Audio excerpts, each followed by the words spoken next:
Hi there, I'm Justin Pritchard. This is the all-electric Porsche Taycan Turbo, and in this video, we're taking it for a spin and looking back at some of my favorite Porsche test drives over the years to see what going electric changes about the Porsche driving experience.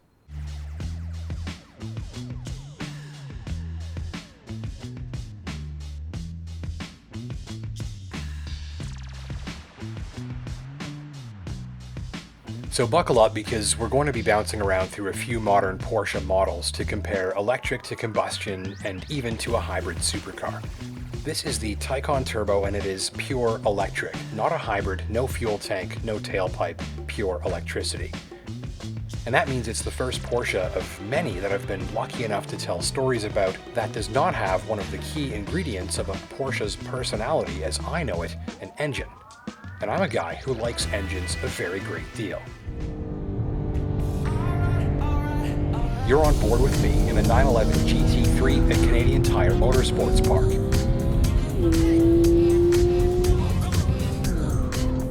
And listen to this. Listen to that. I know. Music, music.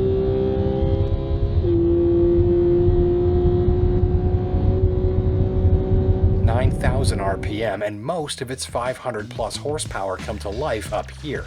The flat six sings behind you, the power swells, and the driver, well, it's just euphoria to the ears and the seat of your pants. Mechanically driven sensory overload. Or the GT2 RS. This 700 horsepower version of the 911 is the meanest there is, twin turbo, rear wheel drive. And here the engine doesn't sing like in the GT3, the turbochargers are cramming air into the combustion chambers at high pressure, and that ruins the voice a little.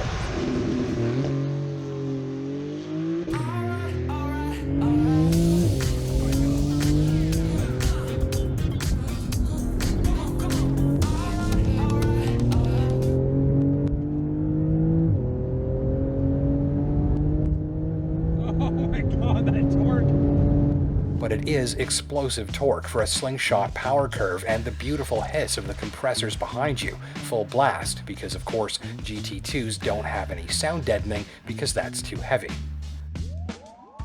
Which do you like? Screaming revs, explosive boost, or something in a performance hybrid maybe?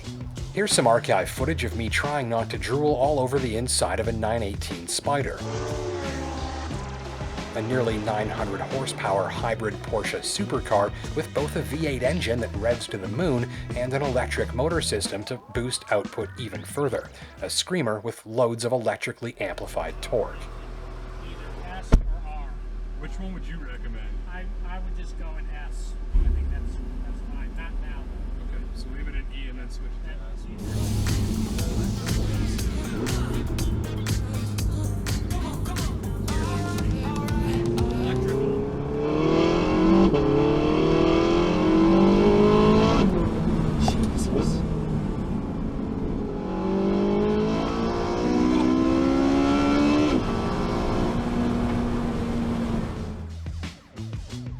To recap, I just showed you 3 gasoline engines served 3 different ways to generate 3 unique personalities in the cars they power.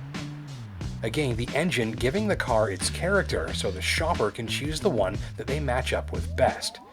Taycan Turbo, no engine, no sound, no power curve, a performance without a vocalist, or any instruments actually, usually it doesn't even make a peep. And also no gear shifts, another important facet of driving a sports car, but electric motors are sort of a forwards or backwards deal, no need for gears or paddle shifters or a clutch. And I do miss that, because when it comes to paddle shifting, Porsche does it better than anything I usually get my grubby mitts on. Now, as a fan of the Porsche brand, and also as someone who's been lucky enough to tell a lot of different stories about a lot of different Porsches over the years, I've got to say I was pretty apprehensive for this test drive, because I wasn't sure what switching to completely electric power was going to do for the Porsche driving experience as I know it. Because the mechanical stuff that makes a performance car go is such a big part of the experience, and this doesn't have any of it. But don't worry, once you feel the Taycan in motion, you see where things are going, and going they do.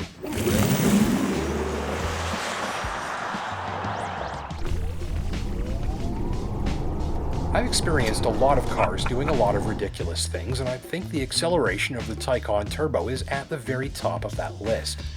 With no lag, hesitation, buildup, or vibration whatsoever, its 670 horsepower electric motor system and 774 pounds of torque are applied to all four wheels with incredible precision.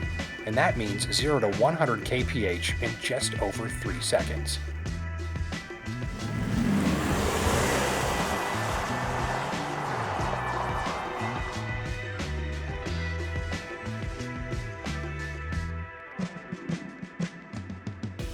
And that's electric acceleration, remember. The number tells part of the story, but not how it feels, and that is what is so special.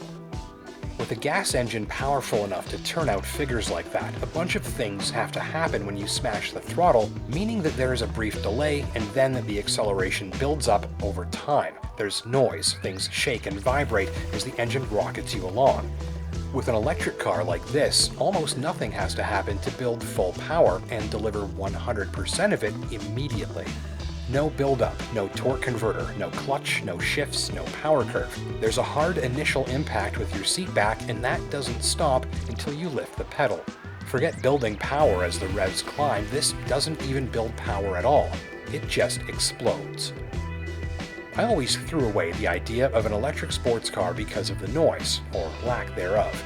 And you can pump some artificial noise into the Taycan Turbo's cabin at the touch of a button. If you want something to listen to, here's an example.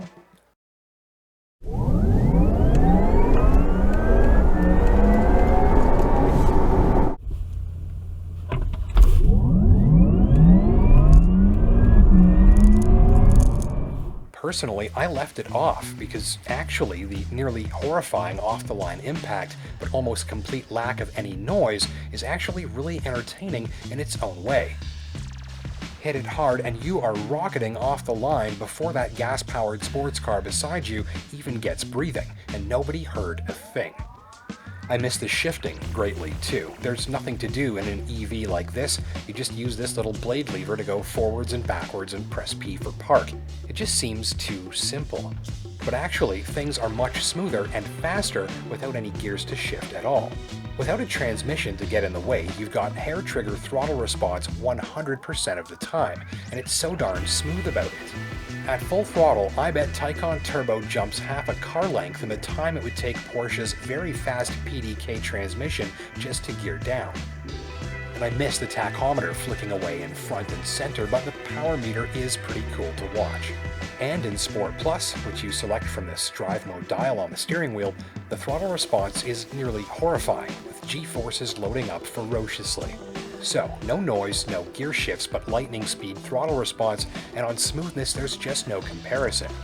And so aside from the screamer GT3 with the revs, or the beastly GT2 RS with the gushing twin-turbo torque, or a hybrid with some of both of those things, here's another exciting new Porsche sports car personality for you to check out. I'd call it the horrifyingly fast silent type. So I'd say maybe not a Porsche as I know it to my ears, but at the tips of your fingers and toes, it's all there. Steering is heavy, fast, and direct. You can change lanes by squeezing one side of the palm of your hand or the other. Toss it around some of your favorite corners, and it's just very small but heavy inputs that require a little bit of muscle but really draw you into the experience. Taken as a whole, it's just light and eager and direct, and it slithers its way through winding roads. Brakes, the pedal feel is not as fine-tuned or precise as I'm used to in a Porsche. That's normal for electric cars. You will get used to the slightly more vague feel you'll find here, and when you do, you'll find the brakes easy to work smoothly in traffic, and they are of course extremely powerful when called upon for a panic stop. Another secret weapon here is the adaptive suspension, obviously with a big flat battery pack stuffed into the floor between the electric motor driving each axle. You get a very low center of gravity, and this is a Porsche, so they've obviously capitalized on that to the max, and you feel that in every bit of how the car moves over its wheels. You can adjust the suspension stiffness and ride height for the drive you're on, but my favorite was its regular setting on the highway, where you can feel the suspension actively working beneath you to keep the body as stable and flat as possible at all times. Where a regular suspension just bounces over bumps, this pretty much neutralizes them for a wonderful drive. Here's an illustration of how the suspension works. So this is called a gimbal, and I'm going to use it to show you the way the suspension on this car works. Now what this is basically a camera on top of this motorized assembly, and its job is to smooth out my hand movements. So no matter how shaky I am with the camera, notice how the camera is staying stable even as the rest of the gimbal moves. So if you consider this to be the body of the car, and this to be the suspension, and this to be the wheels touching the road, this kind of gives you a visual representation of how the suspension works. So, high-tech suspension for an electronically stabilized highway ride that's as smooth as this electronically stabilized gimbal footage.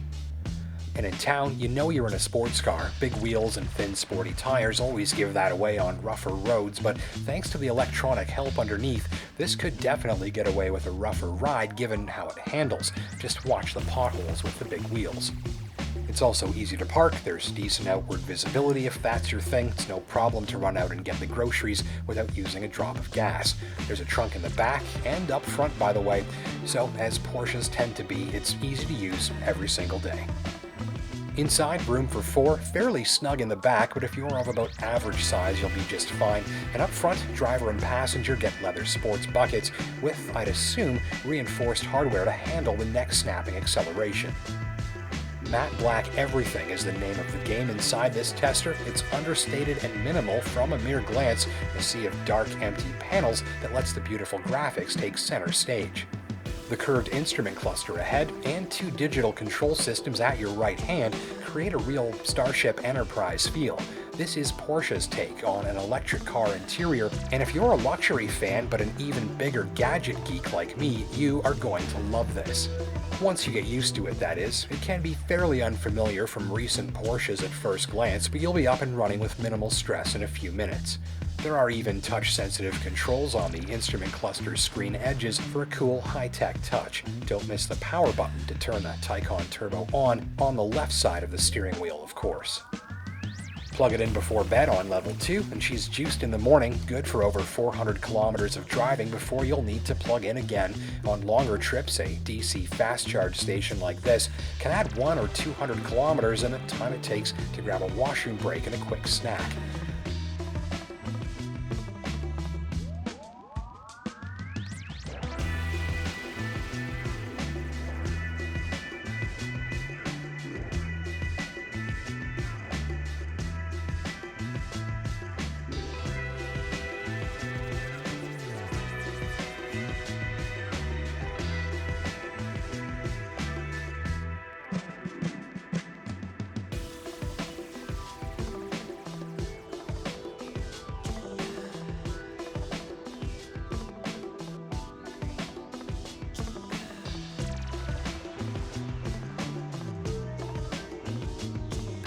I'll finish by explaining the single biggest thing that all of these Porsches have in common: gas, electric, or hybrid. And that common thing is that regardless of your skill level or where or how you're driving, there's this baked-in sense of approachability to the performance. You quickly find yourself in a place where you feel confident and entertained, and where the car's capabilities all start to feel like they're encouraging you to explore them as much or as little as you like. Not that GT2 RS though, that thing is an animal.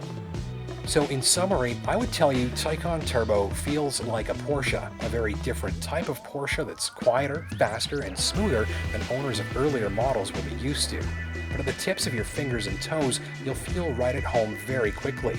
And I'd also tell you that when you experience the startling throttle response and nearly brutal torque output, you'll probably find you don't miss the sounds and gear shifts as much as you think you will.